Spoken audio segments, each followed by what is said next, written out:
Sebuah buku yang pernah dilarang di berbagai negara. Sebuah karya yang lahir dari penjara, namun memicu gelombang darah di seluruh dunia. Ditulis oleh pria yang memicu perang dunia dan genosida terbesar dalam sejarah manusia. Inilah Mein Kampf, perjuanganku.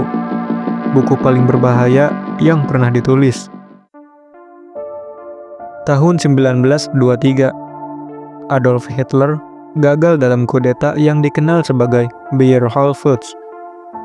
Ia dipenjara di Landsberg, dan di sanalah, dalam sel yang sepi, ia mulai menulis puisinya. Tapi ini bukan hanya sekedar curhatan narapidana politik.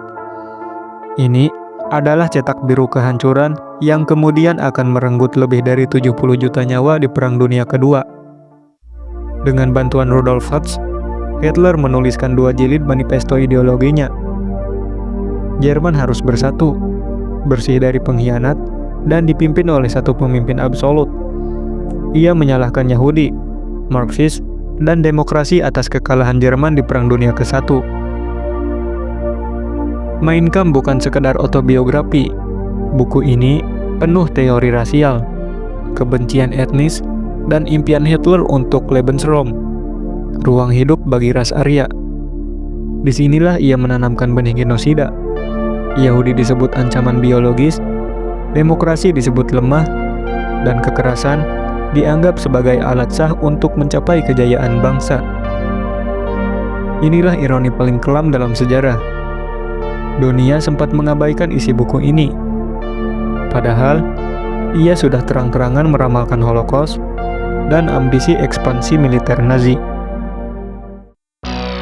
Setelah Hitler berkuasa tahun 1933, Mein Kampf menjadi semacam kitab suci Nazi.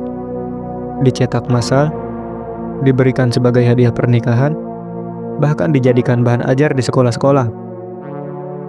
Jutaan salinan dari buku ini tersebar, menyebarkan racun ideologi yang menjerumuskan Jerman dan dunia ke dalam neraka perang. Mereka yang membacanya mungkin tidak sadar bahwa mereka sedang menandatangani kontrak dengan setan.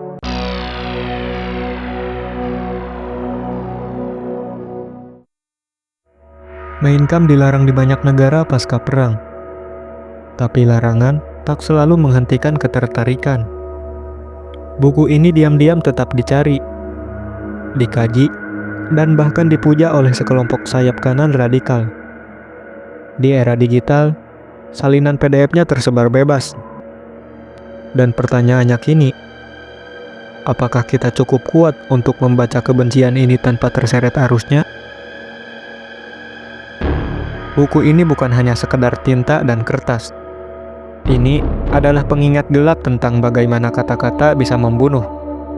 Bagaimana satu ide gila jika dibiarkan bisa membakar dunia. Mein Kampf tetap menjadi bukti bahwa literatur bisa berbahaya bila dibaca tanpa nalar dan ditelan mentah oleh masa yang lapar akan jawaban instan. Dan inilah alasan kenapa Mein Kampf disebut sebagai buku paling berbahaya di dunia.